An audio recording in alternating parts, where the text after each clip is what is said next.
Hello mga ka-Frenny! So ayan nga po, around 5:30 PM nang matapos po ang aming seminar dito din po sa Villa Toledo Tourist Inn. So no choice na ako para umuwi. Ayan, kaya naisipan ko na lang is mag-check-in na lang po dito sa kanilang hotel. Ayan. So wala na rin po kasing biyahe ng 5:30 na yan, pauwi po ng Higmoto. So, ayun nga, nakapag-check-in ako ng 5:30 and hinahanap ko po yung room 204, which is, ayan, dito ako pumunta sa Annex Building na, ayun, nakikita naman po sa board na wala naman pong 204 dyan. Pero ang ginawa ko is dumiretso pa din po ako sa second floor kasi hinahanap po talaga yung 204. Ayan, umakyat po ako ng second floor and nakasalubong ko pa po dyan yung dolly staff. Ayan. So, pauwi na rin po sila. And ayan nga guys, nasa second floor na ako. So, wala po talaga ako nakikitang 204, room 204 dyan.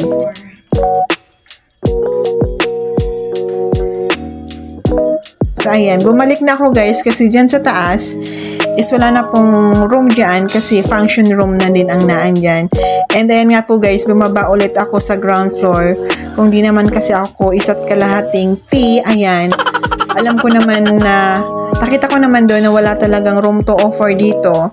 Buti na lang, nakita ko yung isa sa mga staff ng Villa Toledo and tinanong ko kung saan yung daan papuntang 204. And ayun nga po pala guys. Excuse po, saan po yung 204? 204. Sa kabila.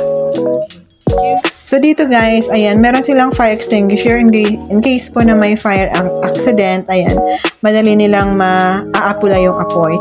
And ito na nga guys, ito pala yung pinaka main building nila. Bali, yung kabilang building is annex building na lang yun. Okay. So, pag akyat mo ng second floor, ayan, meron na agad siyang sink, ayan, meron na agad siyang lababo. Yung main building nila is more on ordinary room. And yung annex building nila is aircon. So, mga aircon po doon. And ito guys, oh, ayan, nakita ko na yung room 204 ko. Ayan.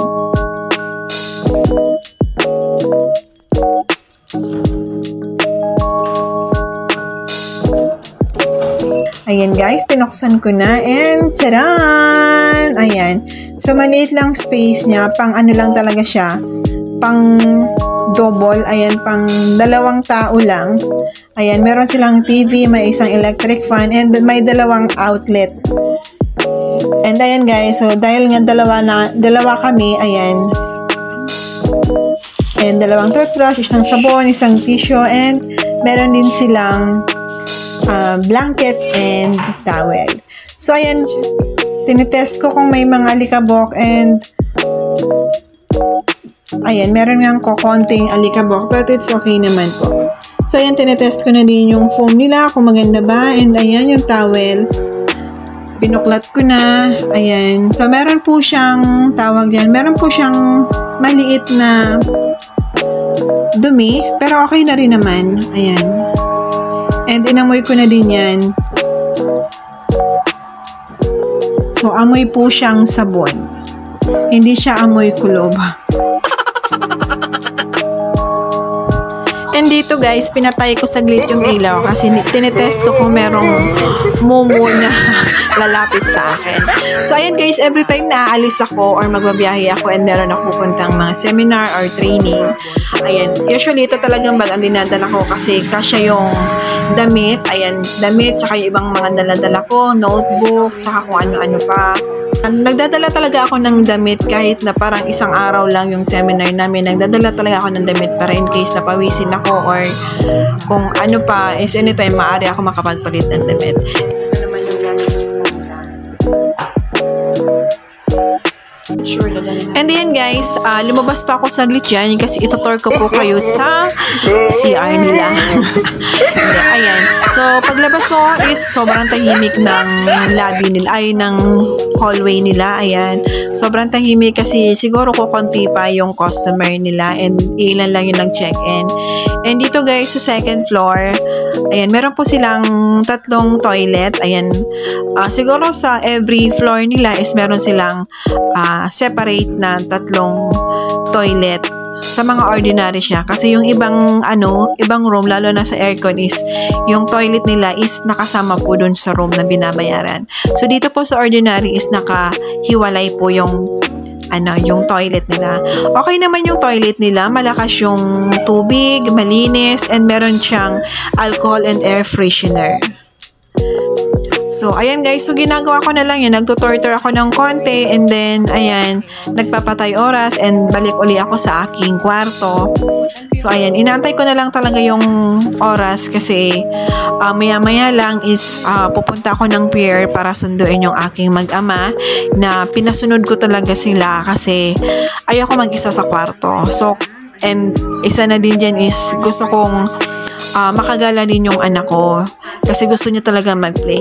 So, ito guys yung kanilang mga menu. Ayan. Meron silang, ayan, for breakfast, meron silang breads, appetizer, pasta, and drink.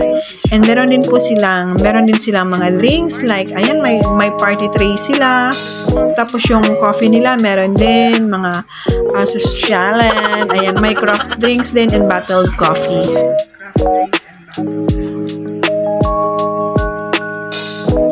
So, ayan guys, nagpapahinga-pahinga lang ako saglit dyan. Nga lang kanina, nagpapatay oras lang ako kasi masyado pang maaga para pumunta ng pier. And ayan guys, meron silang wifi sa loob ng hotel. So, tinakpan ko na lang yung password kasi alam kong confidential yung password na yan. So, ang kailangan lang makaalam ng password na yan is yung kanilang mga customer. So, ayan. Okay naman yung wifi nila, malakas din naman.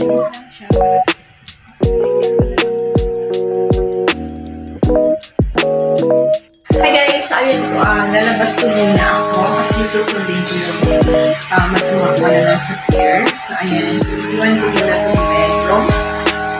So, ito po yung bedroom namin.